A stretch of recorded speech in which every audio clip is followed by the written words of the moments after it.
Most people do not lose their financial future in one big dramatic decision. They lose it slowly. One avoided conversation, one delayed decision, one unexplained month, one assumption, and this is big, that things will work themselves out. Over the last few weeks, we have been looking into the Hebraic month of Tammuz. First week, we saw what you see is what you build, good or bad. Last week, we learned it's not too late. Caleb started at 85, and now that we are seeing clearly, what are we going to do about it? Seeing clearly without course correction is just awareness without obedience. Many people think changing course or direction means they got it wrong. That is not biblical wisdom. Course correction is proof, in fact, that you are paying attention, not that you failed. Proverbs 27:12 says, "The prudent man foresees evil and hides himself, but the simple pass on and are punished." What does that mean? The prudent person sees ahead and adjusts. The simple person sees ahead and keeps on walking in the midst of danger. Course correction is not the opposite of faith, friends. It is what faith looks like with eyes wide open. A ship doesn't turn instantly. A captain makes small adjustments, sometimes just a few degrees at a time. Over time, though, those small turns determine whether the ship reaches the harbor it was intended for or misses the mark completely. The earlier the correction, the smaller the adjustment has to be. In our financial lives, one debt addressed, one policy reviewed, one account updated, one conversation scheduled are those course adjustments. Automatic transfer started. Our spending habits corrected. Not everything, just one thing. Make the small turn now while it's still small. There was a king in the Bible whose name was Josiah, and he inherited a nation that had gone adrift. It didn't start with him. He inherited the mess. But when the book of the law was found, he saw clearly what had happened. 2 Kings 22:11 says, when Josiah heard the words of the book of the law, he tore his garments. Why? Because he recognized the drift. He didn't deny it. He didn't defend it. He responded. Josiah acted immediately, not eventually. Here's some financial applications for you. Many people inherit not very good financial patterns.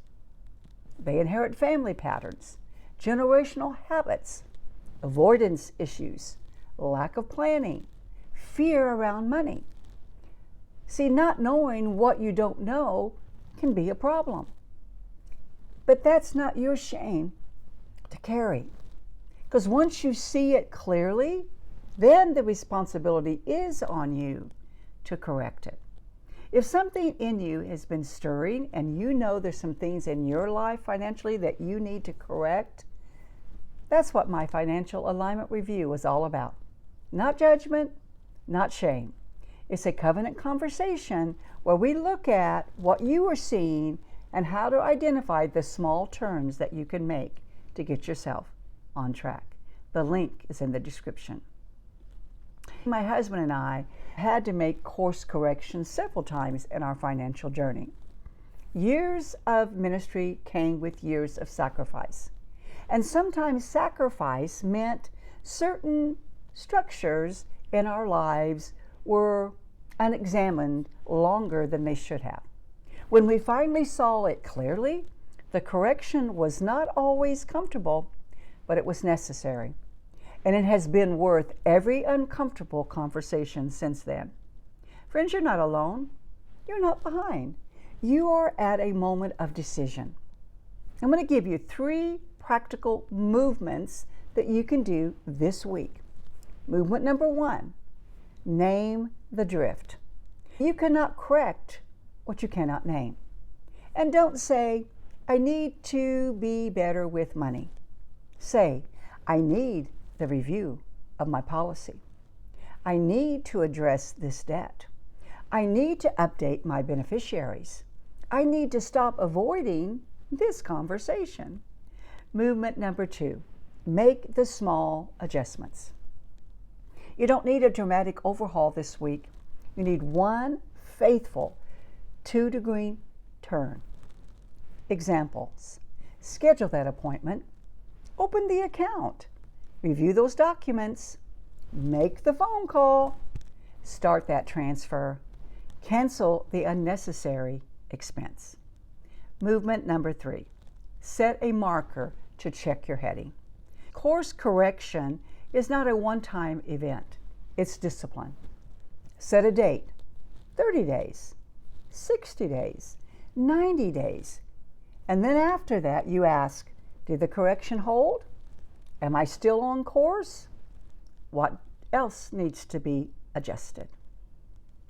Say this with me. I am not ashamed of what I am correcting. Seeing clearly is a gift, not an indictment.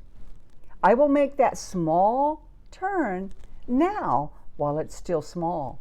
I inherited what I inherited, but I carry the responsibility to correct it. Like Josiah, I will act now, not eventually. My course is not fixed by my past. I shape my day with obedience. I will name the drift. I will check the heading.